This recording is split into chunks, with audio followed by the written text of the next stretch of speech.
ਬਾਣੀ ਸ਼ਬਦ ਵਿਚਾਰ।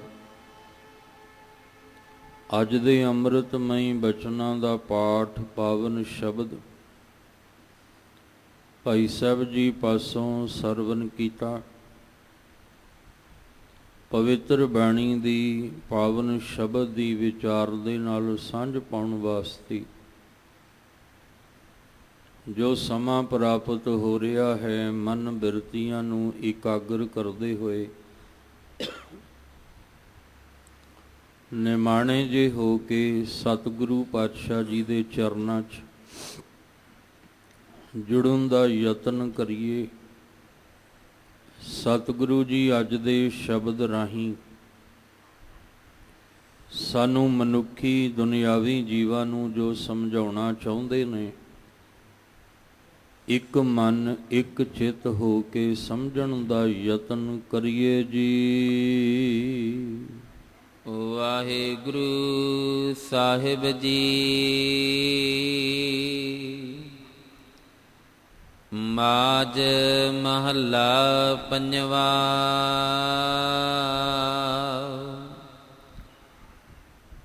ਦੁਖ ਤਦੇ ਜਾਂ ਵਿਸਰ ਜਾਵੈ,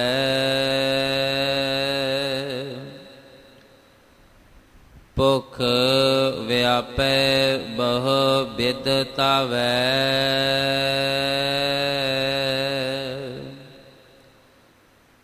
ਸਿਮਰਤ ਨਾਮ ਸਦਾ ਸੁਹਿਲਾ,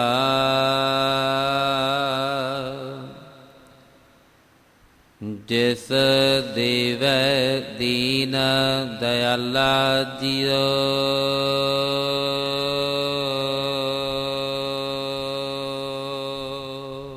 ਆਪ ਜੀ ਰੋਜ਼ਾਨਾ ਇਸ ਅਸਥਾਨ ਤੋਂ ਅੰਮ੍ਰਿਤਮਈ ਬਾਣੀ ਦੀ ਲੜੀਵਾਰ ਸ਼ਬਦ ਵਿਚਾਰ ਦਾ ਲਾਹਾ ਪ੍ਰਾਪਤ ਕਰਦੇ ਆ ਰਹੇ ਹੋ। ਪੰਚਮ ਪਾਤਸ਼ਾਹ ਧੰਨ ਧੰਨ ਗੁਰੂ ਅਰਜਨ ਦੇਵ ਮਹਾਰਾਜ ਜੀ ਵੱਲੋਂ ਉਚਾਰਨ ਕੀਤਾ ਹੋਇਆ ਪਾਵਨ ਸ਼ਬਦ ਮਾਝ ਰਾਗ ਦੇ ਵਿੱਚ, ਜੋ ਗੁਰੂ ਗ੍ਰੰਥ ਸਾਹਿਬ ਮਹਾਰਾਜ ਜੀ ਦੀ ਪਵਿੱਤਰ ਬਾਣੀ ਪਾਵਨ ਅੰਗ 98 ਔਰ 99 ਦੇ ਉੱਪਰ ਸੋਭਾਈਮਾਨ ਹੈ। ਗੁਰੂ ਅਰਜਨ ਦੇਵ ਮਹਾਰਾਜ ਪਾਤਸ਼ਾਹ ਜੀ ਅੰਮ੍ਰਿਤਮਈ ਬਾਣੀ ਅੱਜ ਦੇ ਪਾਵਨ ਸ਼ਬਦ ਰਾਹੀਂ ਕਿਰਪਾ ਕਰਦੇ ਨੇ ਕਿ ਸਾਡੀ ਜ਼ਿੰਦਗੀ ਦੇ ਵਿੱਚ ਦੁੱਖ ਦਾ ਕਾਰਨ ਪਰਮੇਸ਼ਵਰ ਦਾ ਵਿਸਰ ਜਾਣਾ। ਇੱਕ ਦੁੱਖ ਅਸੀਂ ਭੋਗ ਰਹੇ ਹਾਂ ਪਰਮੇਸ਼ਵਰ ਤੋਂ ਵਿਛੜਨ ਦਾ। ਸਦੀਆਂ ਤੋਂ, ਕਈ ਜਨਮਾਂ ਤੋਂ,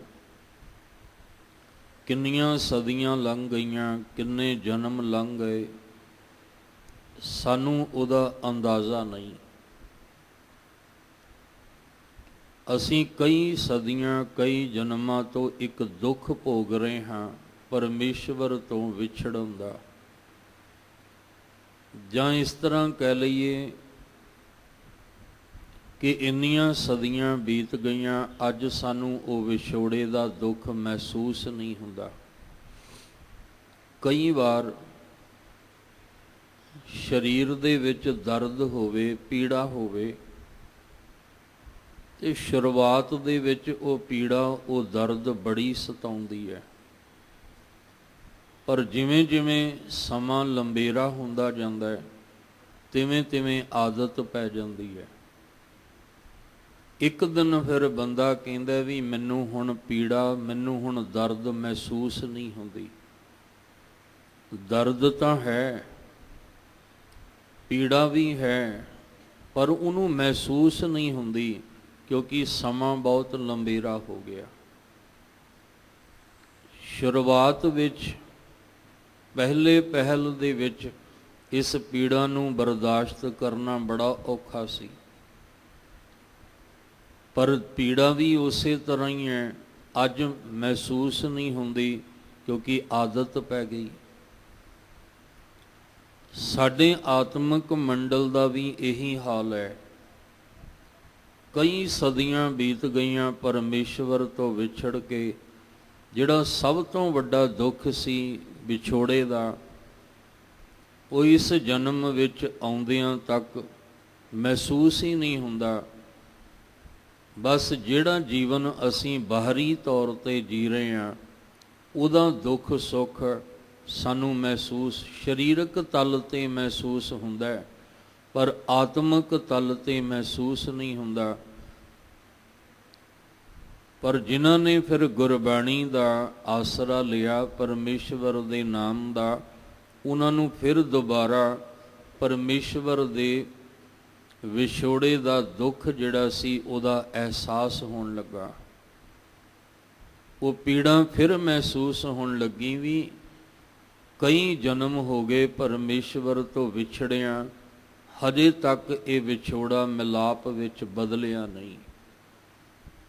ਜਦੋਂ ਸਾਨੂੰ ਅਧਿਆਤਮਕ ਤਲ ਦੀ ਪੀੜਾ, ਦੁੱਖ, ਦਰਦ ਮਹਿਸੂਸ ਹੋਵੇ, ਉਦੋਂ ਹੀ ਅਸੀਂ ਅਰਦਾਸ ਕਰ ਸਕਦੇ ਹਾਂ, ਕਿਰਤ ਕਰਮ ਕੇ ਵਿਛੜੇ ਕਰ ਕਿਰਪਾ ਮਿਲੋ ਰਾਮ।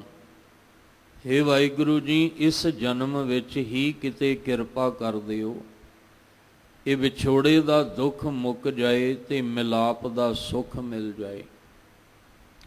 ਹੁਣ ਇੱਕ ਸੰਤਾਪ ਤੇ ਅਸੀਂ ਹੰਢਾਈ ਰਹੇ ਸੀ, ਇੱਕ ਦੁੱਖ ਤਾਂ ਜਿਹੜਾ ਹੈ ਉਹ ਕਈ ਸਦੀਆਂ ਕਈ ਜਨਮਾਂ ਤੋਂ ਅਸੀਂ ਆਤਮਿਕ ਤਲ ਉਤੇ ਹੰਢਾ ਰਹੇ ਸੀ।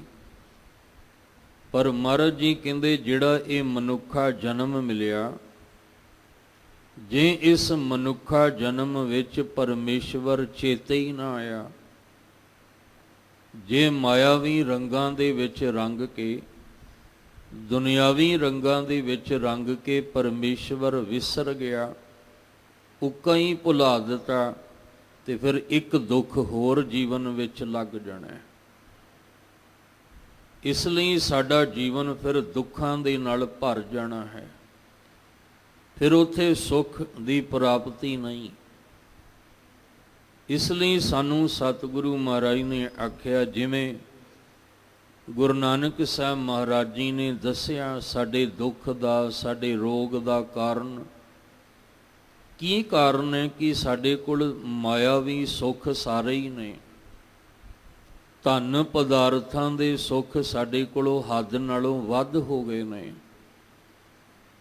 ਪਰ ਜਿੰਨੇ ਵੀ ਮਾਇਆਵੀ ਪਦਾਰਥਾਂ ਦੇ ਦੁਨਿਆਵੀ ਸੁੱਖ, ਜਿੰਨੀ ਸਾਨੂੰ ਜ਼ਰੂਰਤ ਸੀ, ਜਿੰਨੀ ਸਾਡੀ ਲੋੜ ਸੀ, ਉਹਦੇ ਤੋਂ ਕਈ ਗੁਣਾ ਵੱਧ ਸਾਨੂੰ ਮਾਇਆਵੀ ਪਦਾਰਥ ਮਿਲ ਗਏ, ਪਰ ਸੁੱਖ ਦਾ ਸਾਹ ਫਿਰ ਨਹੀਂ ਆਉਂਦਾ। ਪਰੇਸ਼ਾਨੀਆਂ ਫਿਰ ਵੀ ਸਾਡੇ ਮਨ ਨੂੰ ਘੇਰੀ ਰੱਖਦੀਆਂ ਨੇ, ਦੁੱਖ ਫਿਰ ਸਾਨੂੰ ਮਹਿਸੂਸ ਹੁੰਦਾ ਰਹਿੰਦਾ ਹੈ। ਅਸੀਂ ਫਿਰ ਵੀ ਦੁਖੀ ਹਾਂ, ਮੁਰਝਾਏ ਹੋਏ ਹਾਂ, ਸਾਡੇ ਕੋਲ ਖੁਸ਼ੀ ਖੇੜਾ ਕਿਉਂ ਨਹੀਂ।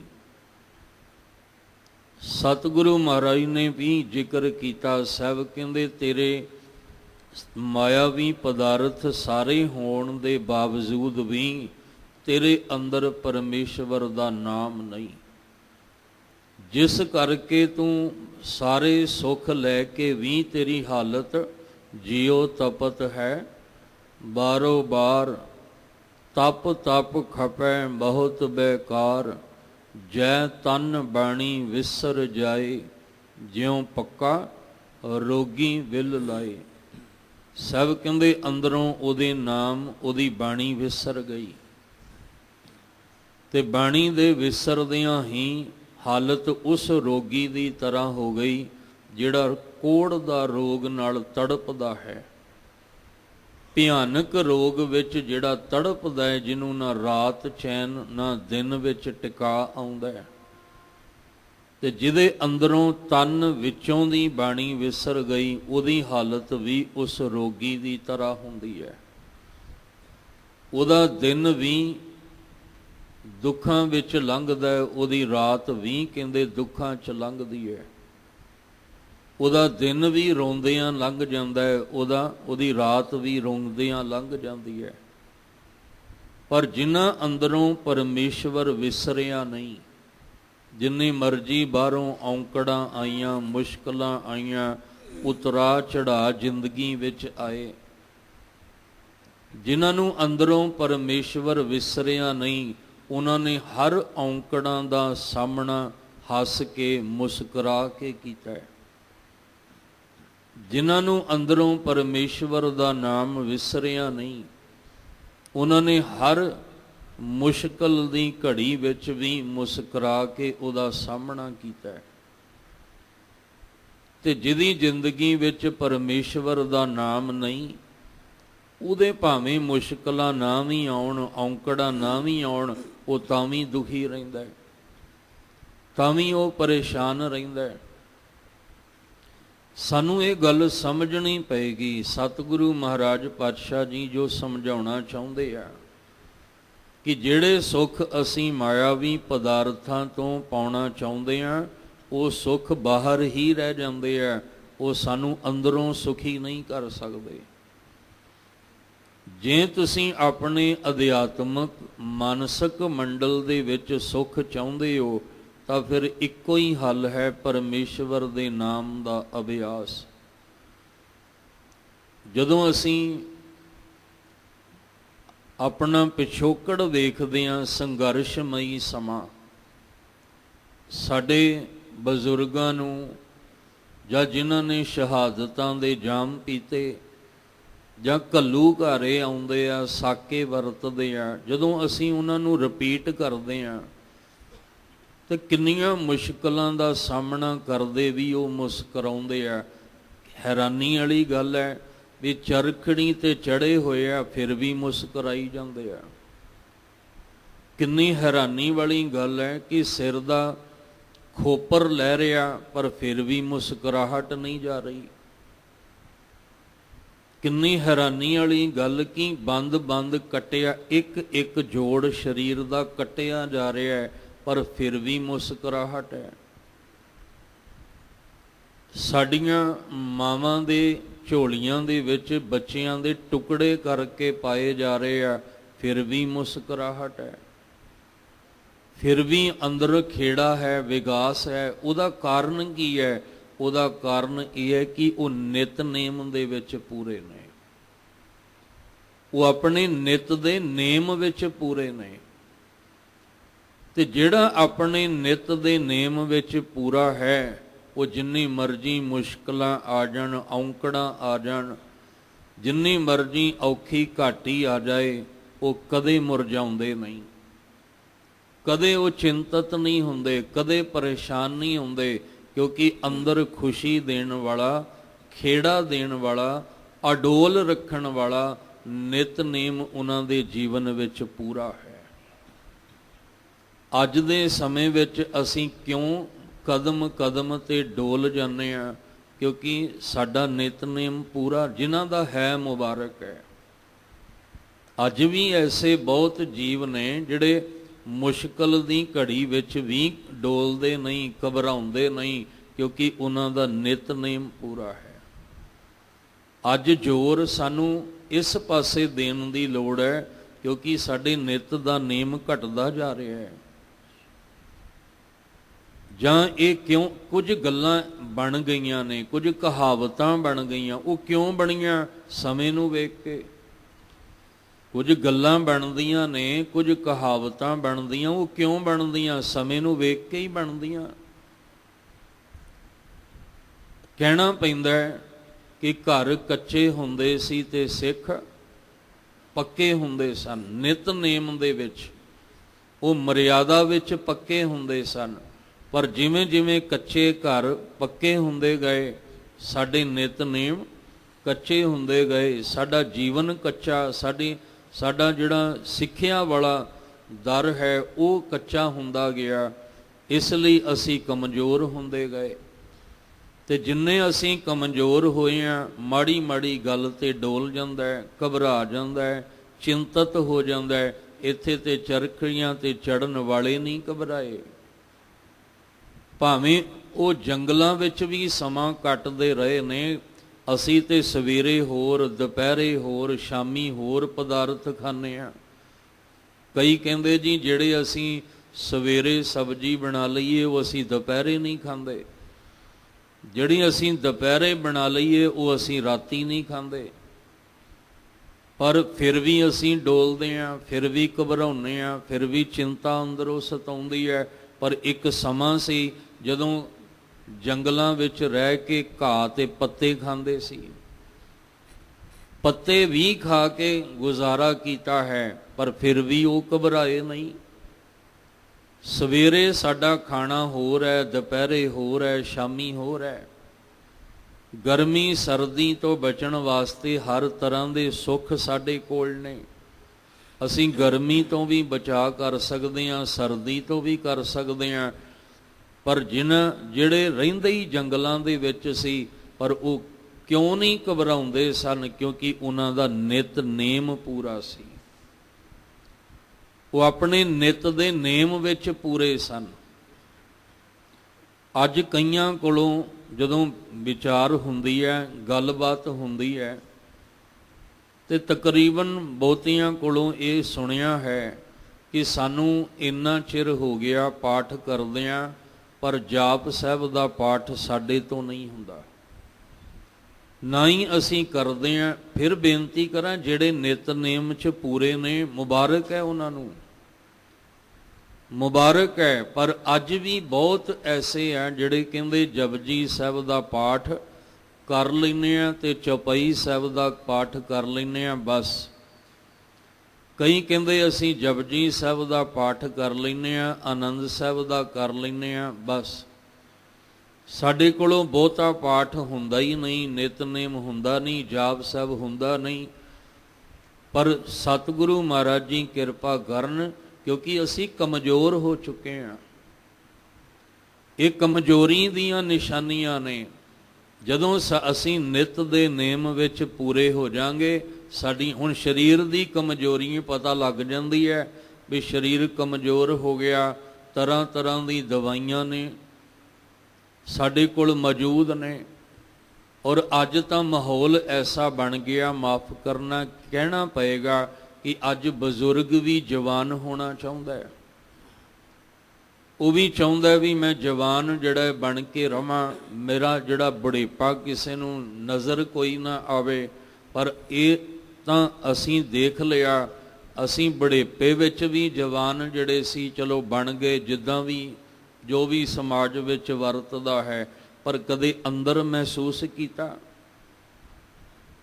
ਕਦੇ ਆਪਣੇ ਅੰਦਰ ਨੂੰ, ਜੀਵਨ ਨੂੰ ਮਹਿਸੂਸ ਕੀਤਾ? ਉਹ ਤੇ ਬਾਬਾ ਫਰੀਦ ਸਾਹਿਬ ਨੇ ਵੀ ਆਖਿਆ, ਬੁੱਢਾ ਹੋਵਾ ਸ਼ੇਖ ਫਰੀਦ ਕੰਬਣ ਲੱਗੀ ਦੇ। ਉਹ ਕਹਿਣ ਲੱਗੇ ਵੀ ਬੁੱਢਾ ਤੇ ਬੁਢੇਪਾ ਤੇ ਮੇਰੇ ਵੀ ਆ ਗਿਆ, ਦੇ ਵੀ ਕੰਬਣ ਲੱਗ ਗਈ। ਜੇ 100 ਵਰਿਆਂ ਜੀਵਣਾ ਭੀ ਤਨ ਹੋਸੀ ਖੇ, ਇਹਦੇ ਨਾਲੋਂ 100 ਗੁਣਾ ਹੋਰ ਵੱਧ ਜੀਵਨ ਜਿਉਣ ਨੂੰ ਮਿਲ ਜਾਏ, ਪਰ ਫਾਇਦਾ ਕੀ ਹੈ? ਹੋਣਾ ਤੇ ਫਿਰ ਵੀ ਖੇ ਹੈ।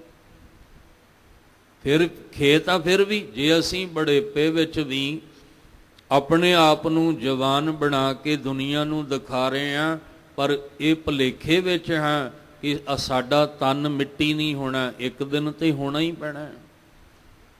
ਤੇ ਜਿਸ ਦਿਨ ਖੇ ਹੋਣਾ, ਉਸ ਦਿਨ ਬਹੁਤਾ ਸਮਾਂ ਨਹੀਂ ਲੱਗਣਾ, ਅੱਖ ਝਮਕਦੀਆਂ ਖੇਡ ਮੁੱਕ ਜਾਣੀ ਆ। ਫਿਰ ਅਸੀਂ ਜੀਵਨ ਵਿੱਚ ਦੁਖੀ ਆਏ ਤੇ ਦੁੱਖ ਭੋਗ ਕੇ ਹੀ ਚਲੇ ਗਏ। ਫਿਰ ਮਨੁੱਖਾ ਜਨਮ ਦਾ ਲਾਭ ਕੀ ਹੋਇਆ? ਫਿਰ ਸਾਨੂੰ ਇਸ ਮਨੁੱਖਾ ਜਨਮ ਵਿੱਚ ਆਉਣ ਦਾ ਕੀ ਲਾਭ ਹੋਇਆ ਸਾਡਾ? ਅਸੀਂ ਫਲਾਣੀ ਥਾਂ ਤੇ ਗਏ ਸੀ, ਇੰਨਾ ਸਮਾਂ ਗਵਾ ਆਏ, ਕੋਈ ਲਾਭ ਨਹੀਂ ਹੋਇਆ। ਸੋਚੀ ਜਾਂਦੇ ਆ ਵੀ ਇੰਨਾ ਸਮਾਂ, ਇੰਨਾ ਟਾਈਮ ਬਰਬਾਦ ਕੀਤਾ, ਮਿਲਿਆ ਕੁਛ ਨਹੀਂ, ਲਾਭ ਨਹੀਂ ਹੋਇਆ। ਪਰ ਕਦੇ ਅੰਦਰ ਵੀ ਝਾਤੀ ਮਾਰਦੇ, ਉੱਥੇ ਤੇ ਚਲੋ 2 ਦਿਨ 4 ਦਿਨ 6 ਦਿਨ ਮਹੀਨਾ ਸਮਾਂ ਗਵਾਇਆ ਹੋਏਗਾ। ਇੱਥੇ ਤੇ ਬਚਪਨ ਵੀ ਗਵਾ ਲਿਆ, ਜੋਬਨ ਵੀ ਗਵਾ ਲਿਆ, ਬੁਢੇਪਾ ਵੀ ਹੱਥੋਂ ਨਿਕਲਦਾ ਜਾ ਰਿਹਾ ਹੈ। ਪਰ ਇਹ ਚਿੰਤਾ ਨਹੀਂ ਹੈ ਕਿ ਮੈਂ ਕੀ ਖੱਟਿਆ ਤੇ ਮੈਂ ਕੀ ਗਵਾਇਆ ਹੈ, ਕਿਉਂਕਿ ਵਕਤ ਹੀ ਨਹੀਂ ਸਾਡੇ ਕੋਲ। ਸਾਡੇ ਕੋਲ ਟਾਈਮ ਹੀ ਨਹੀਂ ਹੈ ਆਪਣੇ ਅੰਦਰ ਨੂੰ ਵਾਚਣ ਦਾ, ਆਪਣੇ ਅੰਦਰ ਨੂੰ ਸਰਚ ਕਰਨ ਦਾ ਸਮਾਂ ਹੀ ਨਹੀਂ ਹੈ, ਆਪਣੇ ਅੰਦਰ ਨੂੰ ਜਾਣਨ ਦਾ ਸਮਾਂ ਹੀ ਨਹੀਂ ਹੈ। ਕਿਉਂਕਿ ਸਮਾਂ ਬਾਹਰ ਨੂੰ ਜਾਣਨ ਵਿੱਚ ਹੀ ਲੰਘ ਜਾਂਦਾ ਹੈ। ਬਾਹਰ ਨੂੰ ਸਰਚ ਕਰਦਿਆਂ ਕਰਦਿਆਂ ਸਮਾਂ ਲੰਘ ਜਾਂਦਾ ਹੈ। ਗੁਰੂ ਸਾਹਿਬ ਨੇ ਬਾਣੀ ਦੀ ਬਖਸ਼ਿਸ਼ ਇਸੇ ਲਈ ਦਿੱਤੀ ਹੈ ਕਿ ਗੁਰਬਾਣੀ ਵਿੱਚ ਤੂੰ ਆਪਣੇ ਅੰਦਰ ਨੂੰ ਵਾਚ, ਗੁਰਬਾਣੀ ਦੇ ਰਾਹੀਂ ਤੂੰ ਆਪਣੇ ਅੰਦਰ ਨੂੰ ਸਰਚ ਕਰਕੇ ਵੇਖ, ਤੈਨੂੰ ਤੇਰੇ ਜੀਵਨ ਦਾ ਪਤਾ ਲੱਗ ਜਾਏਗਾ। ਅੱਜ ਗੁਰੂ ਅਰਜਨ ਦੇਵ ਮਹਾਰਾਜ ਜੀ ਨੇ ਆਖਿਆ, ਸਾਹਿਬ ਕਹਿੰਦੇ ਦੁੱਖ ਲੱਗਦਾ ਹੀ ਉਦੋਂ ਹੈ ਜਦੋਂ ਉਹ ਵਿਸਰ ਜਾਂਦਾ ਹੈ। ਜਦੋਂ ਉਹ ਵਿਸਰਦਾ ਉਦੋਂ ਹੀ ਦੁੱਖ ਲੱਗਦਾ ਹੈ। ਇਸ ਲਈ ਸਤਿਗੁਰੂ ਮਹਾਰਾਜ ਜੀ ਕਹਿੰਦੇ ਦੁੱਖ ਤਦੇ ਮੈਨੇ ਉਦੋਂ ਜਾਂ ਵਿਸਰ ਜਾਵੇ, ਜਦੋਂ ਉਹ ਵਿਸਰ ਜਾਂਦਾ ਹੈ, ਜਦੋਂ ਪਰਮੇਸ਼ਵਰ ਵਿਸਰ ਜਾਂਦਾ ਹੈ, ਉਹਦਾ ਨਿਤ ਦਾ ਨੇਮ ਵਿਸਰ ਜਾਂਦਾ ਹੈ, ਉਹਦਾ ਨਾਮ ਦਾ ਅਭਿਆਸ ਵਿਸਰ ਜਾਂਦਾ ਹੈ, ਉਦੋਂ ਹੀ ਦੁੱਖ ਜਿਹੜਾ ਉਹ ਲੱਗਦਾ ਮਹਿਸੂਸ ਹੁੰਦਾ ਹੈ। ਭੁੱਖ ਵਿਆਪੈ ਬਹੁ ਬਿਧ ਧਾਵੈ, ਇੱਕ ਦੁੱਖ ਲੱਗਦਾ ਹੈ, ਦੂਜਾ ਭੁੱਖ ਵਿਆਪਦੀ ਹੈ, ਭੁੱਖ ਸਤਾਉਣ ਲੱਗ ਜਾਂਦੀ। ਕਿਹੜੀ ਭੁੱਖ?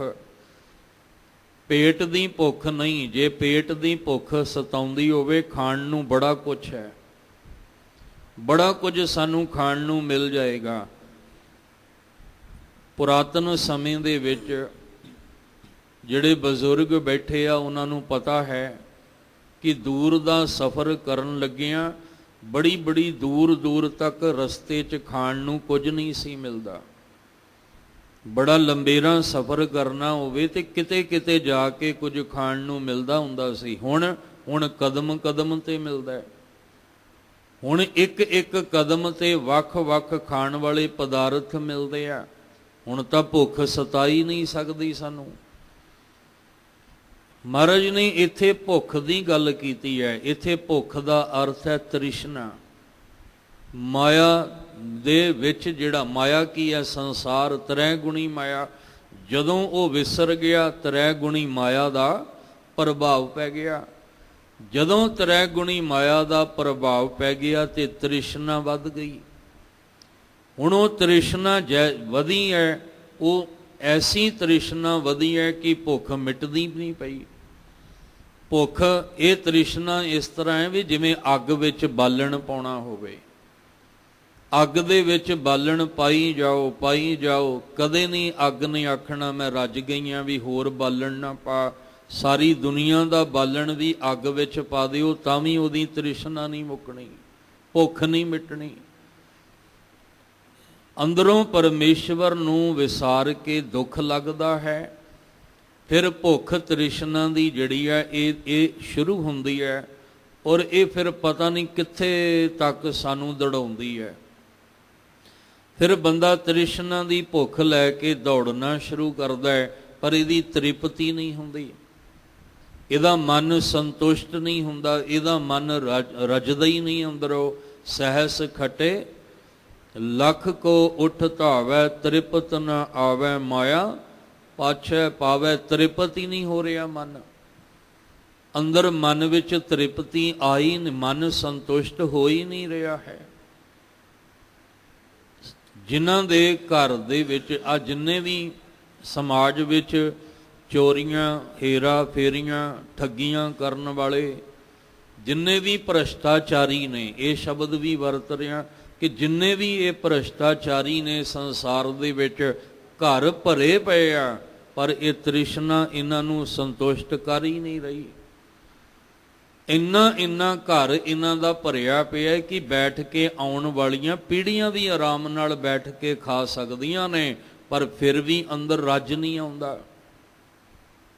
ਫਿਰ ਵੀ ਇਹਨਾਂ ਦਾ ਮਨ ਅੰਦਰ ਸੰਤੁਸ਼ਟ ਨਹੀਂ ਹੋ ਰਿਹਾ। ਕਾਰਨ ਕੀ ਹੈ? ਅੰਦਰ ਜਿਹਨੇ ਮਨ ਸੰਤੁਸ਼ਟ ਕਰਨਾ ਸੀ, ਉਹ ਨਾਮ ਹੀ ਵਿਸਰ ਗਿਆ। ਜਿਹਨੇ ਅੰਦਰ ਸਬਰ ਦੇਣਾ ਸੀ, ਸੰਤੋਖ ਭਰਨਾ ਸੀ, ਉਹ ਅੰਦਰੋਂ ਵਿਸਰ ਹੀ ਗਿਆ। ਤੇ ਜਦੋਂ ਅੰਦਰੋਂ ਵਿਸਰ ਹੀ ਗਿਆ, ਫਿਰ ਸਬਰ ਕਿੱਥੋਂ ਆਉਣਾ ਸੀ? ਫਿਰ ਅੰਦਰ ਸੰਤੋਖ ਵਾਲਾ ਗੁਣ ਕਿੱਥੋਂ ਆਉਣਾ ਸੀ? ਜਿਹਦੇ ਤੋਂ ਆਉਣਾ ਸੀ ਉਹ ਚੇਤੇ ਹੀ ਨਹੀਂ ਆ ਰਿਹਾ। ਉਹਦੇ ਨਾਮ ਦਾ ਅਭਿਆਸ ਨਹੀਂ ਹੋ ਰਿਹਾ, ਉਹਦੇ ਨਾਮ ਦਾ ਨਿਤ ਦਾ ਨੇਮ ਨਹੀਂ ਹੋ ਰਿਹਾ। ਇਹ ਭੁੱਖ ਘਟਦੀ ਨਹੀਂ ਪਈ, ਇਹ ਵਧੀ ਜਾ ਰਹੀ ਹੈ। ਆਪ ਜੀ ਨੇ ਪਿਛਲੇਰੇ ਸਮੇਂ ਦੇ ਵਿੱਚ ਸ਼ਬਦ ਦੀ ਵਿਚਾਰ ਸਰਵਣ ਕੀਤੀ। ਗੁਰੂ ਸਾਹਿਬ ਜੀ ਨੇ ਆਖਿਆ ਸੀ ਤੁਸੀਂ ਭਾਵੇਂ 6 ਸ਼ਾਸਤਰ ਪੜ੍ਹ ਲਓ ਤਾਂ ਵੀ ਇਹ ਅੰਦਰੋਂ ਭੁੱਖ ਨਹੀਂ ਜੇ ਤੁਹਾਡੀ ਮਿਟਣੀ। ਸਬਰ ਸੰਤੋਖ ਵਾਲਾ ਗੁਣ ਤੁਹਾਡੇ ਵਿੱਚ ਨਹੀਂ ਆਏਗਾ। ਮੁੱਖ ਤੋਂ ਸਾਰੀ ਦਿਹਾੜੀ ਬੈਠ ਕੇ ਗਿਆਨ ਦੀਆਂ ਗੱਲਾਂ ਕਰੀ ਜਾਓ। ਮੁੱਖ ਤੋਂ ਸਾਰੀ ਦਿਹਾੜੀ ਬੈਠ ਕੇ ਮੇਰੇ ਵਰਗਾ ਗਿਆਨ ਦੀਆਂ ਗੱਲਾਂ ਕਰੀ ਜਾਏ ਪਰ ਕੱਲੀਆਂ ਗਿਆਨ ਦੀਆਂ ਗੱਲਾਂ ਕਰਨ ਨਾਲ ਅੰਦਰ ਮਨ ਵਿੱਚ ਸਬਰ ਸੰਤੋਖ ਨਹੀਂ ਆਉਣਾ। ਹਾਂ, ਦੁਨੀਆ ਵਾਹ ਕਰ ਦੇਗੀ ਵੀ ਬੜੀ ਗਿਆਨ ਦੀਆਂ ਗੱਲਾਂ ਕਰ ਰਿਹਾ ਹੈ, ਬੜਾ ਇਹਦੇ ਕੋਲ ਗਿਆਨ ਹੈ, ਪਰ ਗੱਲ ਤੇ ਹੈ ਵੀ ਉਸ ਗਿਆਨ ਦਾ ਅੰਦਰ ਕਿੰਨਾ ਕੁ ਅਸਰ ਹੋਇਆ ਹੈ। ਗੁਰੂ ਸਾਹਿਬ ਜੀ ਨੇ ਆਖਿਆ ਤੂੰ ਭਾਵੇਂ ਬਾਹਰ ਦੀ ਪੂਜਾ ਇੱਕ ਵਾਰੀ ਨਹੀਂ 10-20 ਵਾਰ ਨਹੀਂ ਸਾਰੀ ਉਮਰ ਕਰਦਾ ਰਹਿ, ਮਨ ਸੰਤੁਸ਼ਟ ਨਹੀਂ ਹੋਣਾ। ਤੂੰ ਭਾਵੇਂ ਸਾਰੀ ਜ਼ਿੰਦਗੀ ਮੱਥੇ ਤੇ ਤਿਲਕ ਲਾਉਂਦਾ ਰਹਿ, ਇੱਦਾਂ ਮਨ ਸੰਤੁਸ਼ਟ ਨਹੀਂ ਹੋਣਾ, ਇੱਦਾਂ ਭੁੱਖ ਨਹੀਂ ਮਿਟਣੀ। ਤੂੰ ਸਾਰੀ ਉਮਰ ਬਾਹਰ ਦੇ ਤੀਰਥਾਂ ਤੇ ਇਸ਼ਨਾਨ ਕਰਦਾ ਰਹਿ, ਇੱਦਾਂ ਤੇਰੇ ਮਨ ਦੀ ਭੁੱਖ ਵੀ ਨਹੀਂ ਮਿਟਣੀ ਤੇ ਤੇਰਾ ਦੁੱਖ ਵੀ ਨਹੀਂ ਮਿਟਣਾ। ਕਿਉਂਕਿ ਜਿੰਨੀ ਤ੍ਰਿਸ਼ਨਾ ਵਧੇਗੀ, ਜਿੰਨੀ ਮਾਇਆਵੀ ਪਦਾਰਥਾਂ ਦੀ ਭੁੱਖ ਵਧੇਗੀ, ਦੁੱਖ ਉਨਾ ਹੀ ਨਾਲ ਵਧੇਗਾ। ਜਿੰਨੀ ਮਾਇਆਵੀ ਪਦਾਰਥਾਂ ਦੀ ਭੁੱਖ ਘਟੇਗੀ, ਦੁੱਖ ਨਾਲ ਉਨਾ ਵੀ ਘਟੇਗਾ। ਹੁਣ ਬਾਹਰ ਦੇ ਤੀਰਥ ਇਸ਼ਨਾਨ ਸਾਰੀ ਉਮਰ ਕਰਦੇ ਰਹੋ, ਨਾ ਦੁੱਖ ਮੁੱਕਣਾ ਨਾ ਭੁੱਖ ਮਿਟਣੀ ਹੈ। ਸਾਹਿਬ ਜੀ ਕਹਿੰਦੇ ਫਿਰ ਤੁਸੀਂ ਨਿਵਲੀ ਕਰਮ ਵੀ ਕਰਦੇ ਰਹੋ। ਤੁਸੀਂ ਜਿੰਨੇ ਮਰਜ਼ੀ ਇਹ ਕਰਮ ਆਸਣ ਲਾਉਂਦੇ ਰਹੋ, ਸਾਹ ਰੋਕਦੇ ਰਹੋ, ਪੇਟ ਅੰਦਰ ਕਰਕੇ ਸਾਹ ਰੋਕ ਲਓ, ਇੱਕ ਨਾਸਿਕਾ ਤੋਂ ਸਾਹ ਕੱਢ ਦਿਓ, ਦੂਜੇ ਤੋਂ ਸਾਹ ਭਰ ਲਓ, ਸਾਰੀ ਉਮਰ ਲੱਗੇ ਰਹੋ। ਇਹ ਮਾਇਆਵੀ ਪਦਾਰਥਾਂ ਦੀ ਤ੍ਰਿਸ਼ਨਾ ਨਹੀਂ ਮੁੱਕਣੀ। ਇਹ ਭੁੱਖ ਇਸ ਤੁਹਾਡੇ ਮਨ ਨੂੰ ਸੰਤੁਸ਼ਟੀ ਨਹੀਂ ਆਉਣੀ। ਤੁਹਾਡਾ ਮਨ ਕਦੇ ਇਸ ਤਰ੍ਹਾਂ ਰੱਜੇਗਾ ਹੀ ਨਹੀਂ। ਸਤਿਗੁਰੂ ਮਹਾਰਾਜ ਜੀ ਨੇ ਸਮਝਾਇਆ, ਸਾਹਿਬ ਕਹਿੰਦੇ ਖੱਟ ਸ਼ਾਸਤਰ ਵਿਚਰਤ ਮੁਖ ਗਿਆਨਾ। ਆਪਾਂ ਵਿਚਾਰ ਕੇ ਆਏ ਆ ਵੀ ਇਹ ਸਾਰੇ ਦੇ ਸਾਰੇ ਜਿੰਨੇ ਵੀ ਕਰਮ ਆਪਾਂ ਕਰ ਲਈਏ, ਇਹਦੇ ਨਾਲ ਦੁੱਖ ਤੇ ਭੁੱਖ ਨਹੀਂ ਅੰਦਰੋਂ ਜਾਣਾ। ਸਾਹਿਬ ਕਹਿੰਦੇ ਪੂਜਾ ਤਿਲਕ ਤੀਰਥ ਇਸ਼ਨਾਨਾ। ਤੂੰ ਭਾਵੇਂ ਪੂਜਾ ਕਰ, ਭਾਵੇਂ ਤਿਲਕ ਲਾ, ਭਾਵੇਂ ਤੀਰਥਾਂ ਦਾ ਇਸ਼ਨਾਨ ਕਰਦਾ ਰਹਿ। ਨਿਵਲੀ ਕਰਮ ਆਸਨ 84, ਇੱਕ ਨਹੀਂ 84 ਆਸਨ ਲਾ ਲੈ। ਵੱਖਰੇ ਵੱਖਰੇ ਆਸਨ ਆਪਣੇ ਸਰੀਰ ਦੇ ਜਿਹੜੇ ਲਾ ਲੈ। ਇਨ ਮੈਂ ਸ਼ਾਂਤ ਨਾ ਆਵੈ ਜੀ। ਇਨ ਮੈਂ ਇਹਨਾਂ ਸਾਰੇ ਹੀ ਕੀਤੇ ਹੋਏ ਕਰਮ ਨਾਲ ਮਨ ਸ਼ਾਂਤ ਨਹੀਂ ਹੋਣਾ। ਮਨ ਨੇ ਸਬਰ ਸੰਤੋਖ ਵਿੱਚ ਨਹੀਂ ਆਉਣਾ, ਮਨ ਨੂੰ ਸੰਤੁਸ਼ਟੀ ਨਹੀਂ ਆਉਣੀ, ਇਹਦੀ ਭੁੱਖ ਵੀ ਨਹੀਂ ਮਿਟਣੀ, ਇਹਦਾ ਦੁੱਖ ਵੀ ਨਹੀਂ ਮਿਟਣਾ। ਅਸੀਂ ਸਾਰੇ ਕਰਮ ਇਹ ਕਰਨ ਲੱਗੇ ਹੋਏ ਹਾਂ। ਸਾਨੂੰ ਹੁਣ ਜਿਨ੍ਹਾਂ ਦੇ ਮਗਰ ਅਸੀਂ ਲੱਗੇ ਹੋਏ ਹਾਂ, ਲੋਕ ਲੱਗੇ ਹੋਏ ਨੇ, ਉੱਥੇ ਬਕਾਇਦਾ ਜਿਹੜਾ ਉਹ ਮਹਿੰਗੀਆਂ ਤੋਂ ਮਹਿੰਗੀਆਂ ਟਿਕਟਾਂ ਲੈ ਕੇ ਉਹਨਾਂ ਦੇ ਦਰਸ਼ਨ ਕਰਨ ਵਾਸਤੇ ਜਾਂਦੇ ਆ। ਉਹ ਅੱਗੋਂ ਇਹ ਥੋੜ੍ਹੀ ਕਹਿੰਦੇ ਆ ਵੀ ਤੂੰ ਉੱਠ ਕੇ ਨਿਤਨੇਮ ਕਰਿਆ ਕਰ। ਉਹ ਅੱਗੋਂ ਇਹ ਥੋੜ੍ਹੀ ਕਹਿੰਦੇ ਆ, ਇੱਥੇ ਤੁਸੀਂ ਗੁਰੂ ਘਰ ਆਏ ਹੋ ਤੇ ਗੁਰੂ ਘਰ ਆਉਣ ਦੀ ਕੋਈ ਟਿਕਟ ਥੋੜ੍ਹੀ ਲੱਗਦੀ ਹੈ ਵੀ ਟਿਕਟ ਲਓਗੇ ਤਾਂ ਤੁਹਾਨੂੰ ਅੰਦਰ ਬੈਠਣ ਨੂੰ ਥਾਂ ਮਿਲੇਗੀ ਤੇ ਤਾਂ ਗੁਰੂ ਜੀ ਦੇ ਦਰਸ਼ਨ ਹੋਣਗੇ। ਤੇ ਜਿਹੜਾ ਸਭ ਤੋਂ ਮਹਿੰਗੀ ਟਿਕਟ ਲਏਗਾ ਉਹਨੂੰ ਪਹਿਲਾਂ ਦਰਸ਼ਨ ਹੋ ਜਾਣਗੇ, ਉਹਨੂੰ ਸਭ ਤੋਂ ਅੱਗੇ ਬੈਠਣ ਨੂੰ ਥਾਂ। ਕਈਆਂ ਨੇ ਐਸੇ ਅਡੰਬਰ ਬਣਾਏ ਨੇ ਵੀ ਜੇ ਤੁਸੀਂ ਗੁਰੂ ਜੀ ਦੇ ਦਰਸ਼ਨ ਕਰਨੇ ਆ, ਉਹਨਾਂ ਦੇ ਬਚਨ ਸੁਣਨੇ ਆ, ਤਾਂ ਤੁਹਾਨੂੰ ਆਹ ਟਿਕਟ ਖਰੀਦਣੀ ਪਏਗੀ। ਔਰ ਜਿਹੜਾ ਸਭ ਤੋਂ ਵੱਧ ਪੈਸਾ ਖਰਚੇਗਾ ਉਹਨੂੰ ਦਰਸ਼ਨ ਵੀ ਵੱਧ, ਔਰ ਉਹਨੂੰ ਅਗਾਂਹ ਕੋਲ ਬੈਠਣ ਨੂੰ ਵੀ ਸੁਭਾਗ ਸਮਾਂ ਮਿਲੇਗਾ। ਅਸੀਂ ਇਹਨਾਂ ਚੱਕਰਾਂ 'ਚ ਪੈ ਗਏ, ਪਰ ਉਹਨਾਂ ਨੇ ਇਹ ਥੋੜ੍ਹੀ ਆਖਿਆ ਨਿਤ ਉੱਠ ਗਾਵੋ ਪ੍ਰਭ ਕੀ ਬਾਣੀ। ਉਹਨਾਂ ਨੇ ਇਹ ਥੋੜ੍ਹੀ ਆਖਿਆ ਇਹ ਵਸਤ ਤਜੀ ਨਹਿ ਜਾਈ ਨਿਤ ਨਿਤ ਰੱਖ ਉਰ ਧਾਰੋ। ਉਹਨਾਂ ਨੇ ਇਹ ਥੋੜ੍ਹੀ ਆਖਿਆ, ਉਹਨਾਂ ਨੇ ਇਹ ਥੋੜ੍ਹੀ ਦੱਸਿਆ ਸਾਨੂੰ ਕਿ ਪਰਮੇਸ਼ਰ ਤੇ ਭੁੱਲਿਆ ਵਿਆਪਨ ਸਭੇ ਰੋਗ। ਇਹ ਨਹੀਂ ਉਹਨਾਂ ਨੇ ਦੱਸਿਆ। ਉਹਨਾਂ ਨੇ ਇਹ ਦੱਸਿਆ ਕਿ ਸੋਮਵਾਰ ਜਾ ਕੇ ਫਲਾਣੀ ਧਰਮ ਸਥਾਨ ਤੇ ਆਹ ਚੀਜ਼ ਚੜਾ ਕੇ ਆ ਜਾਈਂ ਤੇ ਤੇਰਾ ਭਲਾ ਹੋ ਜਾਏਗਾ, ਤੇਰਾ ਕਲਿਆਣ ਹੋ ਜਾਏਗਾ।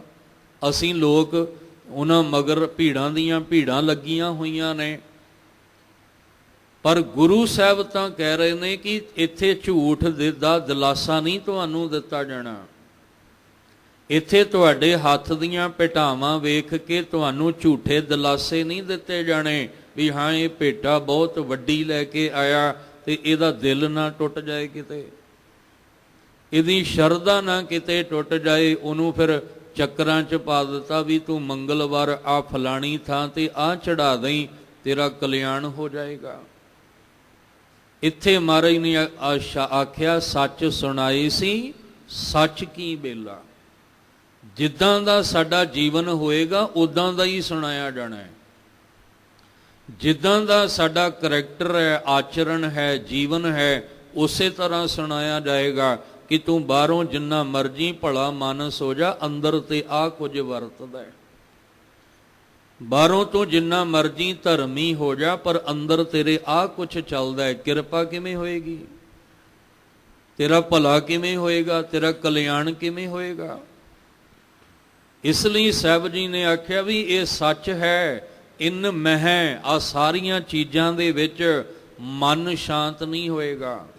ਇਹ ਭੁੱਖ ਨਹੀਂ ਅੰਦਰੋਂ ਮਿਟਣੀ, ਤ੍ਰਿਸ਼ਨਾ ਦੀ ਭੁੱਖ ਨਹੀਂ ਅੰਦਰੋਂ ਮਿਟਣੀ। ਤ੍ਰਿਸ਼ਨਾ ਪਿਆਸ ਵੀ ਹੈ, ਤ੍ਰਿਸ਼ਨਾ ਭੁੱਖ ਵੀ ਹੈ। ਨਾ ਇਹ ਪਿਆਸ ਬੁੱਝਣੀ ਨਾ ਭੁੱਖ, ਤੇ ਜਿੰਨਾ ਚਿਰ ਇਹ ਨਹੀਂ ਮਿਟਣੀ ਦੁੱਖ ਨਹੀਂ ਮਿਟਣਾ ਅੰਦਰੋਂ। ਸਾਡੀਆਂ ਪਰੇਸ਼ਾਨੀਆਂ ਚਿੰਤਾਵਾਂ ਨਹੀਂ ਅੰਦਰੋਂ ਮੁੱਕਣੀਆਂ। ਇਸ ਲਈ ਸਤਿਗੁਰੂ ਮਹਾਰਾਜ ਸਾਹਿਬ ਜੀ ਨੇ ਆਖਿਆ ਹੁਣ ਅਸੀਂ ਜਦੋਂ ਸਮਝ ਆਏਗੀ ਉਦੋਂ ਆ ਕੇ ਵੀ ਤੇ ਇਹੀ ਕਵਾਂਗੇ ਕਿ ਮਹਾਰਾਜ ਜੀਓ ਮੈਂ ਜਿੰਨੇ ਕਰਮ ਦੁਨੀਆ ਦੇ ਸੀ ਸਾਰੇ ਹੀ ਕਰਕੇ ਵੇਖ ਲਏ, ਪਰ ਮੈਨੂੰ ਸੁੱਖ ਨਹੀਂ ਮਿਲਿਆ। ਮੈਂ ਸਾਰੇ ਹੀ ਦੁਨੀਆ ਦੇ ਕਰਮ ਕਰਕੇ ਵੇਖ ਲਏ, ਪੂਰਬ ਵਾਲੇ ਪਾਸੇ, ਪੱਛਮ ਵਾਲੇ ਪਾਸੇ, ਉੱਤਰ ਵਾਲੇ ਪਾਸੇ, ਦੱਖਣ ਵਾਲੇ ਪਾਸੇ। ਮੈਂ ਸਿਰ ਥੱਲੇ ਤੇ ਪੈਰ ਉੱਪਰ ਕਰਕੇ ਵੀ ਵੇਖ ਲਏ। ਮੈਂ ਆਪਣੇ ਸਰੀਰ ਨੂੰ ਤਪਾ ਕੇ ਵੀ ਵੇਖ ਲਿਆ। ਮੈਂ ਸਾਰੇ ਹੀ ਕਰਮ ਕਰ ਲਏ। ਪਾਠ ਪੜਿਓ ਅਰ ਵੇਦ ਵਿਚਾਰਿਓ, ਨਿਵਲ ਭੁਯੰਗਮ ਸਾਧੇ, ਪੰਜ ਜਨਾ ਸੋ ਸੰਗ ਨਾ ਛੁਟਕਿਓ, ਅਦਕ ਅਹੰਗ ਬੁੱਧ ਬਾਧੇ। ਇਹਨਾਂ ਤੋਂ ਛੁਟਕਾਰਾ ਤੇ ਹੋਇਆ ਹੀ ਨਹੀਂ, ਤੇ ਜੇ ਇਹਨਾਂ ਤੋਂ ਛੁਟਕਾਰਾ ਨਹੀਂ ਹੋਇਆ ਤੇ ਦੁੱਖ ਕਿੱਥੋਂ ਮੁੱਕਣਾ ਸੀ? ਨਾ ਭੁੱਖ ਮਿਟੀ ਨਾ ਦੁੱਖ ਮਿਟਿਆ। ਇਸ ਲਈ ਸਾਨੂੰ ਮਹਾਰਾਜ ਨੇ ਕਿਸੇ ਭਰਮ 'ਚ ਨਹੀਂ ਪਾਇਆ। ਬਸ ਉੱਠ ਕੇ ਉਹਦੇ ਨਾਮ ਦਾ ਅਭਿਆਸ ਕਰੋ। ਕੇਵਲ ਉੱਠ ਕੇ ਨਹੀਂ, ਮਹਾਰਾਜ ਤਾਂ ਕਹਿੰਦੇ ਤੂੰ ਤੁਰਦਾ ਫਿਰਦਾ ਉਹਨੂੰ ਚੇਤੇ ਰੱਖ। ਤੇਰੇ ਧਿਆਨ ਵਿੱਚ ਪਰਮੇਸ਼ਵਰ ਚੇਤੇ ਰਵੇ। ਹਰ ਵੇਲੇ ਉੱਠਦਿਆਂ ਬਹਿੰਦਿਆਂ ਸੌਂਦਿਆਂ ਜਾਗਦਿਆਂ ਉਹ ਚੇਤੇ ਰਵੇ ਤੈਨੂੰ। ਤੇਰੇ ਅੰਦਰੋਂ ਵਿਸਰੇ ਨਾ ਉਹ ਪਰਮੇਸ਼ਵਰ। ਤੈਨੂੰ ਲੋੜ ਪੈਣ ਤੇ ਚੇਤੇ ਨਾ ਆਵੇ, ਮੁਸੀਬਤ ਵੇਲੇ ਚੇਤੇ ਨਾ ਆਵੇ, ਤੈਨੂੰ ਹਰ ਵੇਲੇ ਉਹ ਚੇਤੇ ਆਉਣਾ ਚਾਹੀਦਾ ਹੈ। ਹਰ ਵੇਲੇ ਉਠਤ ਬੈਠਤ ਸੋਵਤ ਜਾਗਤ ਇਹ ਮਨ ਤੁਝ ਹੈ ਚਿਤਾਰੇ। ਇਹ ਮਨ ਉਹਨੂੰ ਹਰ ਵੇਲੇ ਚੇਤੇ ਕਰਦਾ ਰਵੇ। ਫਿਰ ਮੁਸ਼ਕਲਾਂ ਆਉਣਗੀਆਂ ਪਰ ਛੂਣਗੀਆਂ ਨਹੀਂ। ਫਿਰ ਔਖੀ ਘੜੀ ਆਵੇਗੀ ਜ਼ਰੂਰ, ਪਰ ਉਹ ਸਾਨੂੰ ਛੂਹ ਨਹੀਂ ਸਕਦੀ। ਤੱਤੀਆਂ ਹਵਾਵਾਂ ਚੱਲਣਗੀਆਂ ਜ਼ਰੂਰ, ਪਰ ਉਹ ਸਾਨੂੰ ਟੱਚ ਨਹੀਂ ਕਰ ਸਕਦੀਆਂ। ਆਉਣਗੀਆਂ ਜ਼ਰੂਰ, ਇਹ ਨਹੀਂ ਵੀ ਨਹੀਂ ਆਉਣਗੀਆਂ। ਮੁਸ਼ਕਲਾਂ ਆਉਂਦੀਆਂ ਨੇ, ਦੁੱਖ ਦੀਆਂ ਘੜੀਆਂ, ਪਰ ਉਹ ਸਾਨੂੰ ਡੁਲਾ ਨਹੀਂ ਸਕਦੀਆਂ। ਸਾਹਿਬ ਕਹਿੰਦੇ ਜਦੋਂ ਤੂੰ ਆਪਣੀ ਅਵਸਥਾ ਉਠਤ ਬੈਠਤ ਸੋਵਤ ਜਾਗਤ ਇਹ ਮਨ ਤੁਝ ਹੈ ਚਿਤਾਰੇ ਵਾਲੀ ਅਵਸਥਾ ਬਣਾ ਲੇਗਾ ਨਾ, ਫਿਰ ਸੱਚ ਜਾਣੀ ਔਖੀ ਘੜੀ ਨਾ ਦੇਖਣ ਦੇਈ। ਆਪਣਾ ਬਿਰਦ ਸੰਭਾਲੇ ਹਾਥ ਦੇ ਰੱਖੈ ਆਪਣੇ ਕੋ, ਸਾਸ ਸਾਸ ਪ੍ਰਤਪਾਲੇ। ਪਰ ਸਾਨੂੰ ਗੁਰੂ ਦੀ ਬਾਣੀ ਤੇ ਉਹਨਾਂ ਭਰੋਸਾ ਹੀ ਨਹੀਂ ਰਿਹਾ ਜਿੰਨਾ ਕਿਸੇ ਬੰਦੇ ਦੇ ਕਹਿਣ ਤੇ ਬੋਲਾਂ ਤੇ ਭਰੋਸਾ ਹੋ ਗਿਆ। ਪਰ ਜਿਨ੍ਹਾਂ ਨੂੰ ਗੁਰੂ ਸਾਹਿਬ ਦੀ ਬਾਣੀ ਤੇ ਭਰੋਸਾ ਹੈ ਉਹ ਨਹੀਂ ਡਗਮਗਾਉਂਦੇ। ਜਿੰਨੀ ਮਰਜ਼ੀ ਔਂਕੜਾਂ ਮੁਸ਼ਕਲਾਂ ਆ ਜਾਣ, ਮੁਬਾਰਕ ਹੈ ਉਹਨਾਂ ਨੂੰ। ਸਾਹਿਬ ਜੀ ਨੇ ਅੱਜ ਕਿਰਪਾ ਕੀਤੀ, ਦੁੱਖ ਤਦੇ ਜਾਂ ਵਿਸਰ ਜਾਵੈ, ਭੁੱਖ ਵਿਆਪੈ ਬਹੁ ਬਿਦ ਧਾਵੈ। ਦੁੱਖ ਉਦੋਂ ਹੈ ਜਦੋਂ ਉਹ ਵਿਸਰ ਗਿਆ, ਭੁੱਖ ਉਦੋਂ ਸਤਾਉਂਦੀ ਹੈ ਜਦੋਂ ਉਹ ਵਿਸਰ ਜਾਏ ਤੇ ਤ੍ਰਿਸ਼ਨਾ ਅੰਦਰ, ਲੋਭ ਲਾਲਚ ਅੰਦਰ ਆ ਜਾਏ ਤੇ ਫਿਰ ਬੜੀਆਂ ਥਾਵਾਂ ਤੇ ਧਾਵੈ, ਦੌੜਦਾ ਹੈ ਮਨ, ਭੱਜਿਆ ਫਿਰਦਾ ਹੈ। ਸਿਮਰਤ ਨਾਮ ਸਦਾ ਸੁਹੇਲਾ, ਜਿਸ ਦੇਵੈ ਦੀਨ ਦਇਆਲਾ ਜੀਓ। ਜਿਸ ਦੇਵੈ, ਜਿਹਨੂੰ ਮੇਰੇ ਦੀਨ ਦਇਆਲਾ, ਦੀਨਾਂ ਉੱਤੇ ਦਇਆ ਕਰਨ ਵਾਲੇ ਵਾਹਿਗੁਰੂ ਜੀ ਨੇ, ਜਿਨ੍ਹਾਂ ਤੇ ਤਰਸ ਕਰਕੇ ਪਰਮੇਸ਼ਵਰ ਜੀ ਨੇ ਆਪਣਾ ਨਾਮ ਦੇ ਦਿੱਤਾ। ਤੇ ਜਦੋਂ ਉਹ ਨਾਮ ਸਿਮਰਦੇ ਆ, ਉਹ ਸੁਹੇਲਾ ਦਾ ਅਰਥ ਉਹ ਸੁਖੀ ਰਹਿੰਦੇ ਆ, ਉਹ ਸੁਖੀ ਹੋ ਗਏ, ਉਹਨਾਂ ਦਾ ਜੀਵਨ ਆਨੰਦਮਈ ਹੋ ਗਿਆ। ਗੁਰਬਾਣੀ ਕੇਵਲ ਸੁੱਖ ਨਹੀਂ, ਗੁਰਬਾਣੀ ਸਾਨੂੰ ਆਨੰਦ ਤੱਕ ਪਹੁੰਚਾਉਂਦੀ ਹੈ। ਗੁਰਬਾਣੀ ਨੇ ਸਾਨੂੰ ਕੇਵਲ ਸੁੱਖ ਤੇ ਲਿਆ ਕੇ ਨਹੀਂ ਖੜਾ ਦੇਣਾ, ਗੁਰਬਾਣੀ ਨੇ ਸਾਨੂੰ ਆਨੰਦ ਤੱਕ ਲੈ ਕੇ ਜਾਣਾ। ਇਸ ਲਈ ਸਾਹਿਬ ਕਹਿੰਦੇ, ਜਿਨ੍ਹਾਂ ਨੇ ਫਿਰ ਪਰਮੇਸ਼ਵਰ ਦੇ ਨਾਮ ਨੂੰ ਸਿਮਰਿਆ, ਉਹ ਸਦਾ ਲਈ ਸੁਖੀ, ਉਹਨਾਂ ਦਾ ਜੀਵਨ ਸੁਖਾਲਾ ਹੋ ਗਿਆ।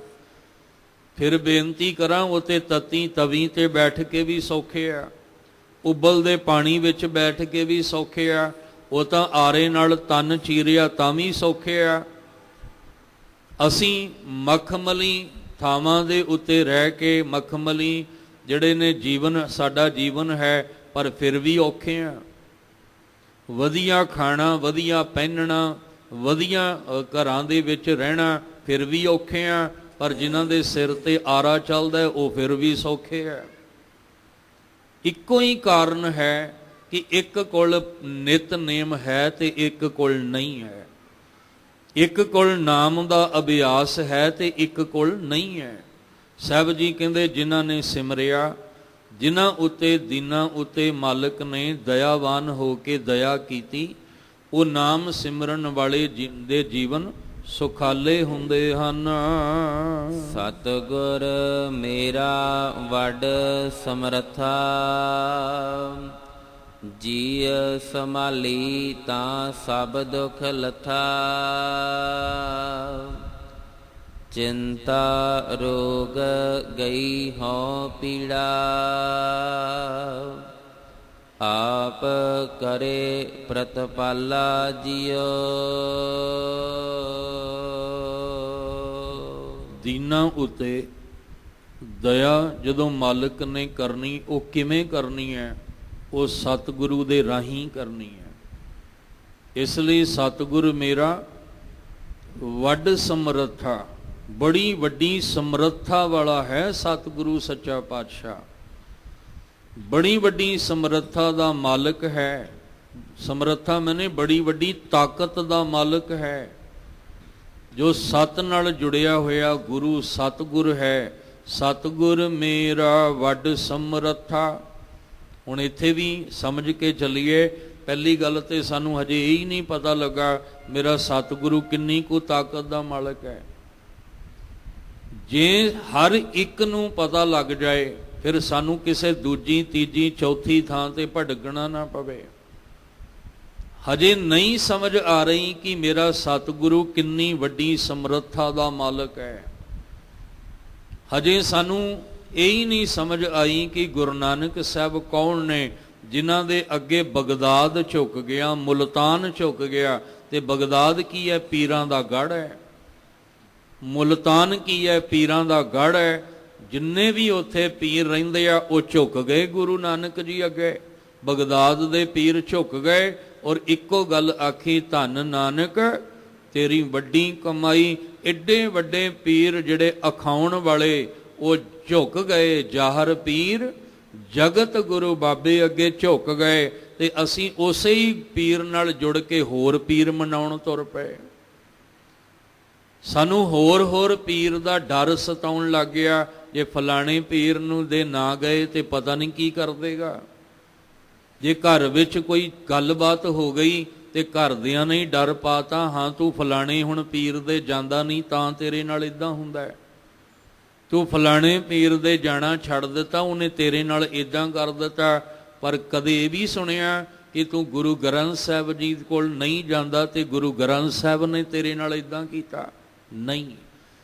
ਜੇ ਅਸੀਂ ਨਹੀਂ ਵੀ ਗੁਰੂ ਸਾਹਿਬ ਕੋਲ ਆਵਾਂਗੇ, ਮੁੱਖ ਫੇਰ ਲਾਂਗੇ, ਗੁਰੂ ਗ੍ਰੰਥ ਸਾਹਿਬ ਨੇ ਫਿਰ ਵੀ ਕਹਿਣਾ ਜਗਤ ਜਲੰਦਾ ਰੱਖ ਲੈ ਆਪਣੀ ਕਿਰਪਾ ਧਾਰ।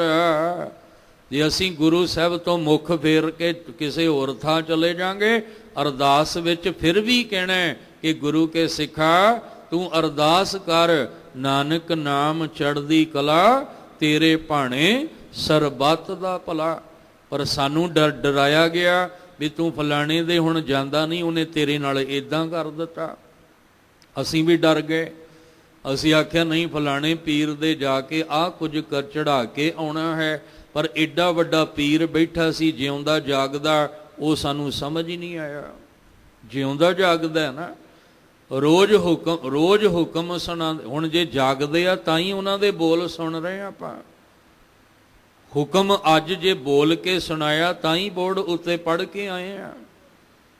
ਉਹ ਜਾਗਦਾ ਪੀਰ ਹੈ, ਪੀਰਾਂ ਦਾ ਵੀ ਪੀਰ ਹੈ, ਪਰ ਪਤਾ ਨਹੀਂ ਨਾ ਉਹ ਕਿੱਡੀ ਸਮਰੱਥਾ ਦਾ ਮਾਲਕ ਹੈ। ਸਤਿਗੁਰ ਮੇਰਾ ਵੱਡ ਸਮਰੱਥਾ, ਉਹ ਬੜੀ ਵੱਡੀ ਤਾਕਤ, ਬੜੀ ਵੱਡੀ ਸਮਰੱਥਾ ਦਾ ਮਾਲਕ ਹੈ।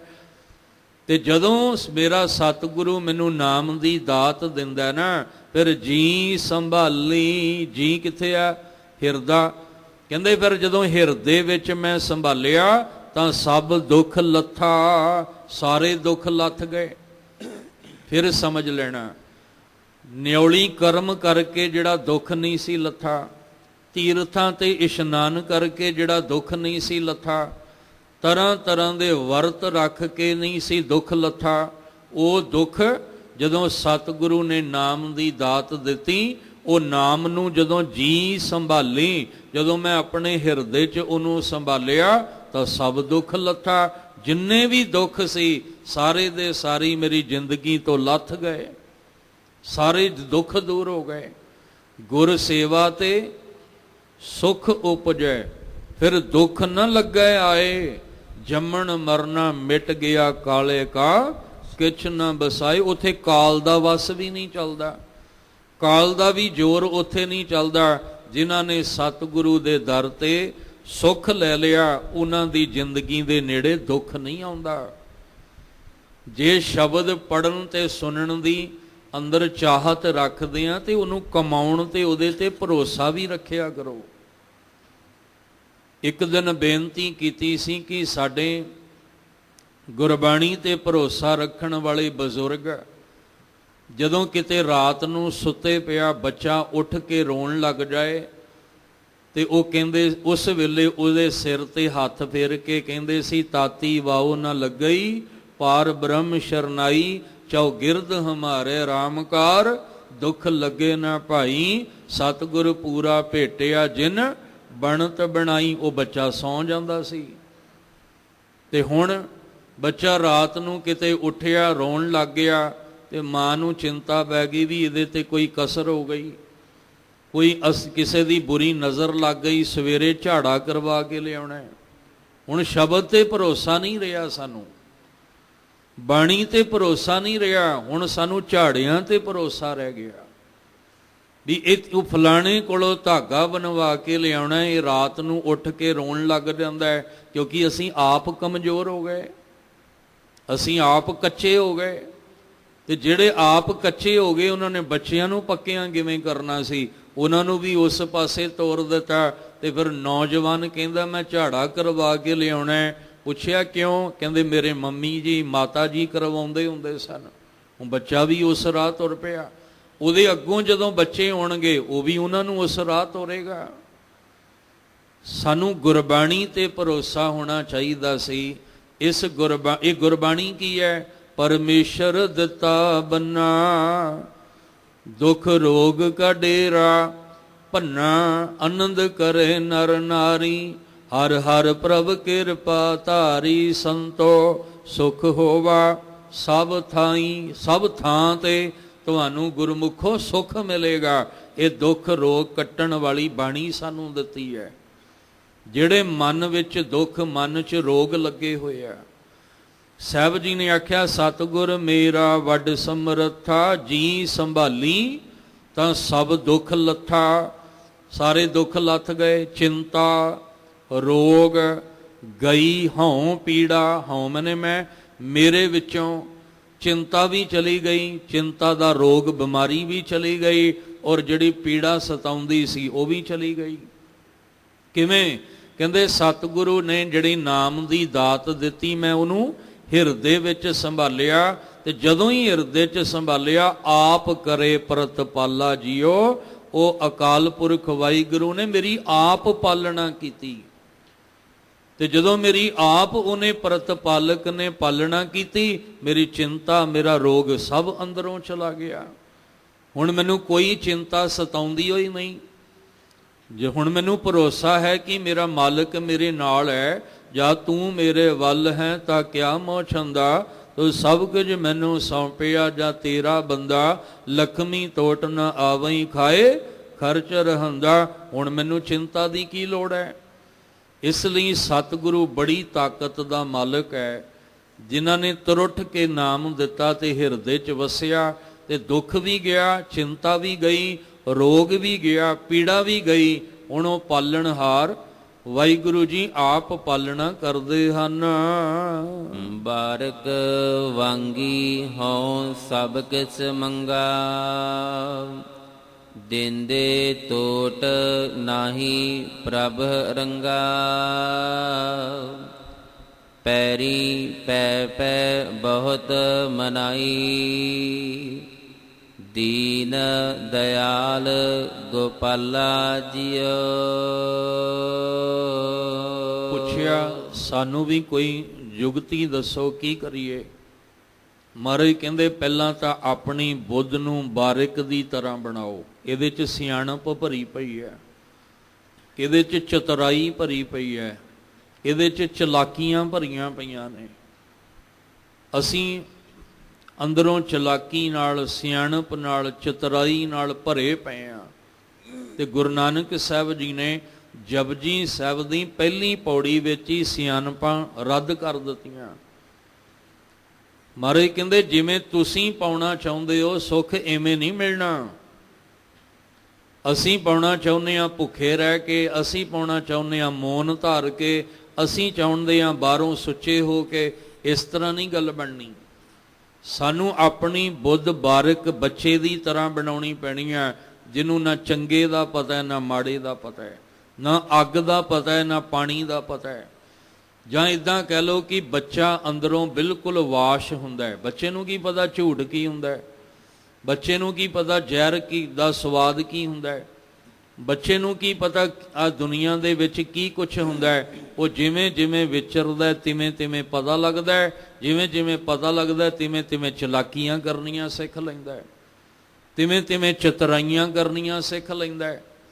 ਪਰ ਅਸੀਂ ਇਸ ਥਾਂ ਤੇ ਇੱਕ ਆ ਕੇ ਅਵਸਥਾ ਬਣਾਉਣੀ ਹੈ, ਹਮ ਬਾਰਿਕ ਕਛੂ ਨਾ ਜਾਣੈ ਗਤ ਮਿਤ, ਤੇਰੇ ਮੂਰਖ ਮੁਗਧ ਇਆਣਾ। ਹੇ ਵਾਹਿਗੁਰੂ ਜੀ, ਅਸੀਂ ਕੁਛ ਨਹੀਂ ਜਾਣਦੇ। ਅਸੀਂ ਇੱਕ ਨਿੱਕੇ ਜਿਹੇ ਬਾਰਕ ਦੀ ਤਰ੍ਹਾਂ ਆਏ ਹਾਂ, ਮੂਰਖ ਹਾਂ। ਸਾਨੂੰ ਨਹੀਂ ਪਤਾ ਕਿਵੇਂ ਦੁਨੀਆ ਵਿੱਚ ਰਹਿਣਾ ਹੈ, ਕਿਵੇਂ ਸਮਾਜ ਵਿੱਚ ਰਹਿਣਾ ਹੈ। ਅੱਜ ਬੱਚੇ ਸਾਡੇ ਬਹੁਤ ਪੜ੍ਹ ਲਿਖ ਗਏ, ਮੁਬਾਰਕ ਹੈ।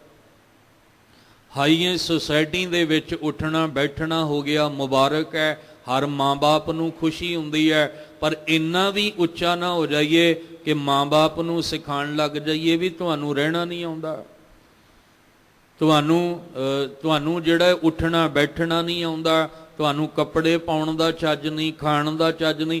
ਇੰਨੇ ਵੀ ਉੱਚੇ ਨਾ ਹੋ ਜਾਈਏ, ਇੰਨੇ ਵੀ ਸਿਆਣੇ ਨਾ ਹੋ ਜਾਈਏ ਕਿ ਮਾਂ-ਬਾਪ ਨੂੰ ਹੀ ਸਿਖਾਉਣ ਲੱਗ ਜਾਈਏ।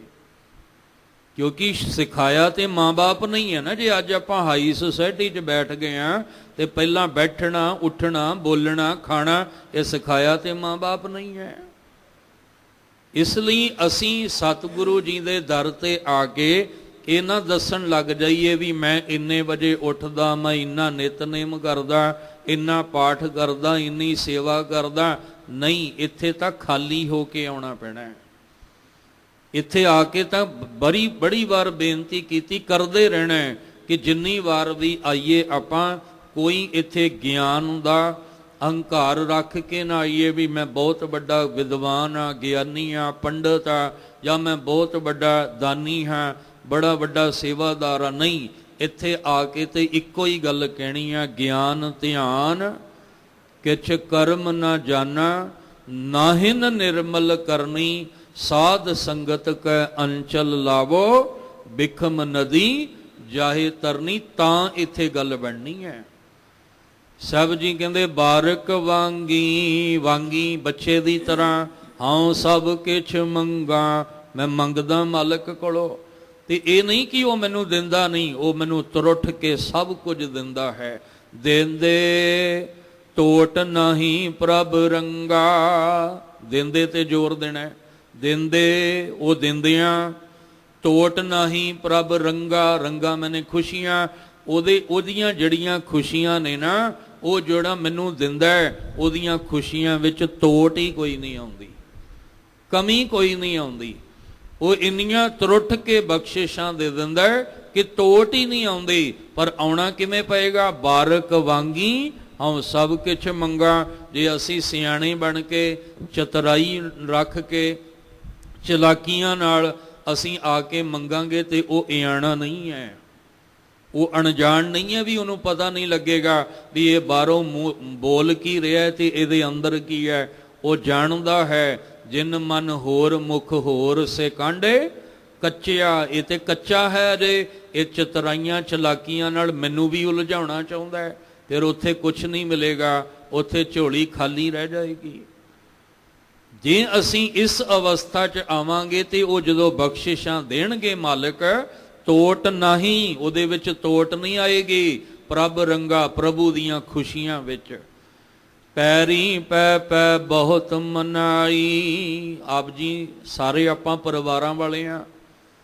ਬੱਚਾ ਨਾ ਜਦੋਂ ਕਿਸੇ ਚੀਜ਼ ਨੂੰ ਮੰਗਦਾ ਤੇ ਉਹ ਮਾਂ ਆਪਣੇ ਕੰਮ ਵਿੱਚ ਰੁੱਝੀ ਹੁੰਦੀ ਹੈ, ਉਹਨੂੰ ਮਾਂ ਨੂੰ ਕਹਿੰਦਾ ਮਾਤਾ ਜੀ ਮੈਨੂੰ ਆਹ ਚੀਜ਼ ਚਾਹੀਦੀ ਹੈ, ਮਾਂ ਨੇ ਧਿਆਨ ਨਹੀਂ ਦਿੱਤਾ।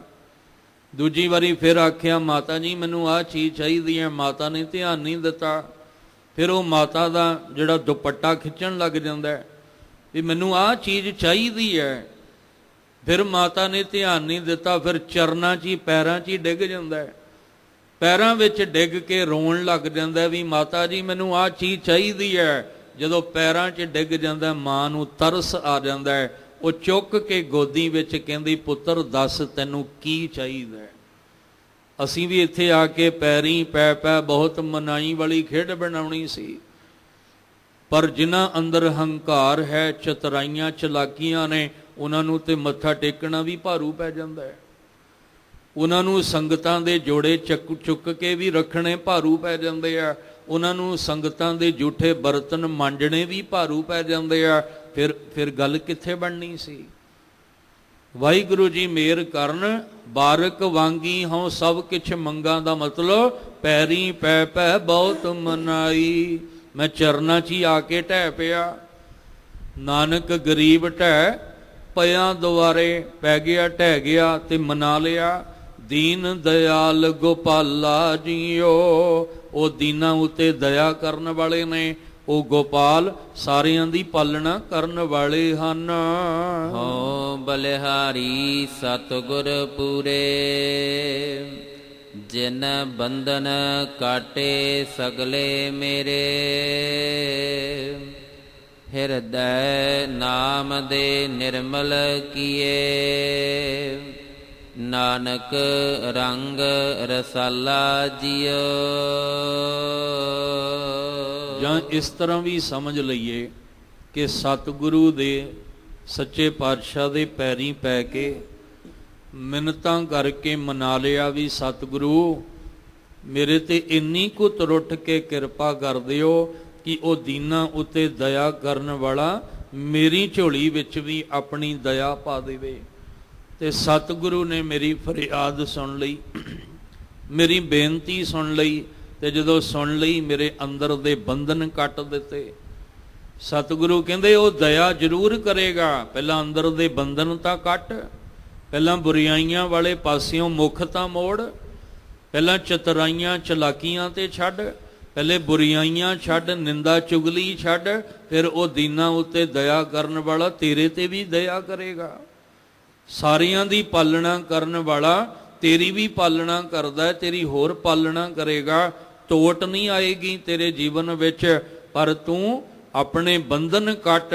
ਫਿਰ ਸਤਿਗੁਰੂ ਨੇ ਬੰਧਨ ਜਦੋਂ ਕੱਟ ਦਿੱਤੇ, ਹਉ ਬਲਹਾਰੀ ਸਤਿਗੁਰ ਪੂਰੇ। ਪਹਿਲਾਂ ਹੀ ਜ਼ਿਕਰ ਕੀਤਾ ਕਿ ਜਿਹਨੂੰ ਅਸੀਂ ਗੁਰੂ ਮੰਨਦੇ ਹਾਂ ਉਹ ਤੇ ਸਾਡੇ ਹੱਥ ਦੀਆਂ ਭੇਟਾਵਾਂ ਦੇਖ ਕੇ ਸਾਡਾ ਕਲਿਆਣ ਕਰੀ ਜਾਂਦਾ ਹੈ, ਪਰ ਇਹ ਸਤਿਗੁਰੂ ਪੂਰਾ ਹੈ। ਉਹ ਕਹਿੰਦੇ ਮੈਂ ਤੇਰੀਆਂ ਭੇਟਾਵਾਂ ਨਹੀਂ, ਤੇਰੇ ਅੰਦਰ ਦਾ ਬੰਧਨ ਵੇਖ ਰਿਹਾ।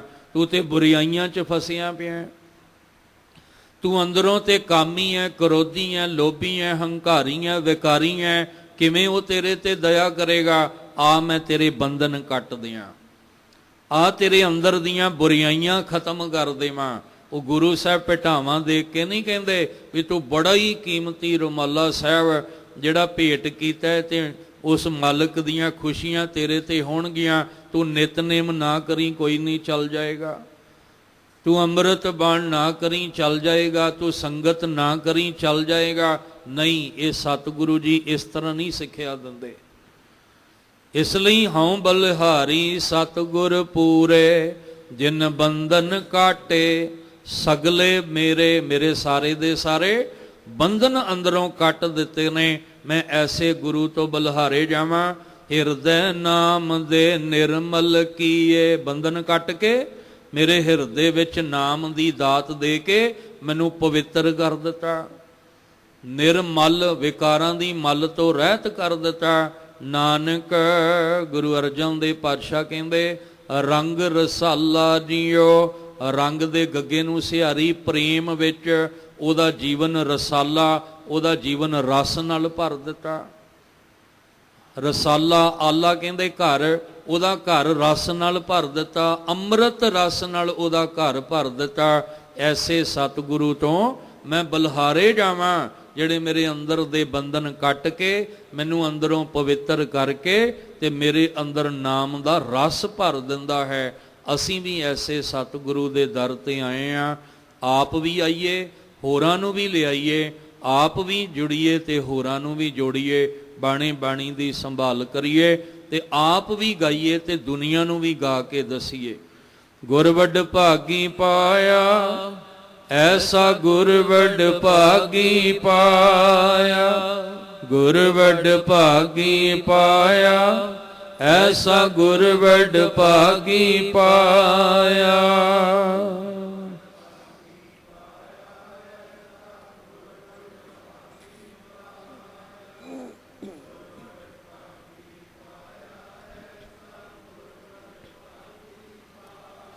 ਭੁੱਲ ਮਾਰਗ ਜਿਨਹਿ ਬਤਾਇਆ, ਭੁੱਲ ਮਾਰਗ ਜਿਨਹਿ ਬਤਾਇਆ,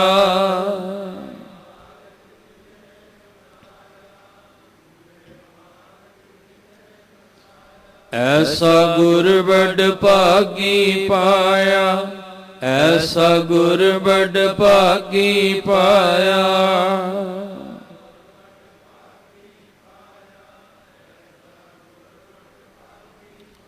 ਗੁਰ ਵੱਡ ਭਾਗੀ ਪਾਇਆ, ਐਸਾ ਗੁਰ ਵੱਡ ਭਾਗੀ ਪਾਇਆ। ਗੁਰ ਵੱਡ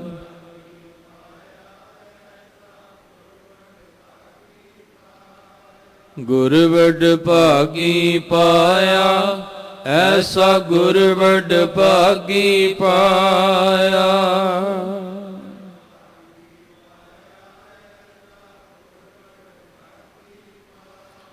ਵਾਹਿਗੁਰੂ ਵਾਹਿਗੁਰੂ ਵਾਹਿਗੁਰੂ ਵਾਹਿਗੁਰੂ ਵਾਹਿਗੁਰੂ ਵਾਹਿਗੁਰੂ ਵਾਹਿਗੁਰੂ ਵਾਹਿਗੁਰੂ।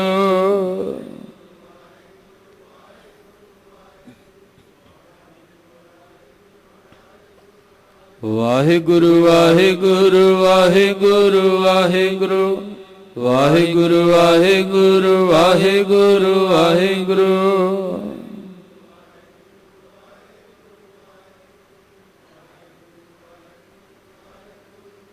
ਗੁਰ ਵੱਡ ਭਾਗੀ ਪਾਇਆ, ਐਸਾ ਗੁਰ ਵਡ ਭਾਗੀ ਪਾਇਆ।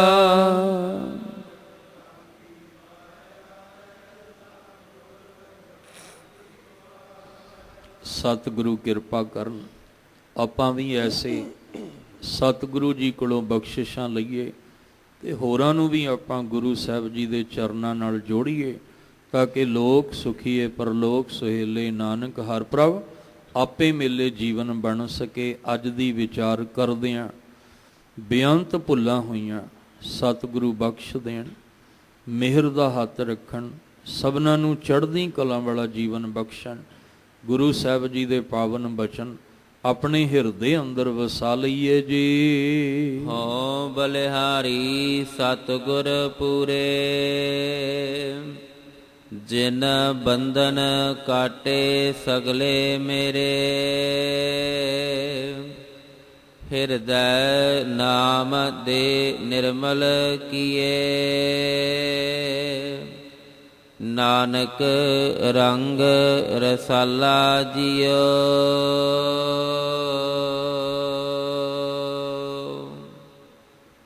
ਵਾਹਿਗੁਰੂ ਜੀ ਕਾ ਖਾਲਸਾ, ਵਾਹਿਗੁਰੂ ਜੀ ਕੀ ਫਤਿਹ।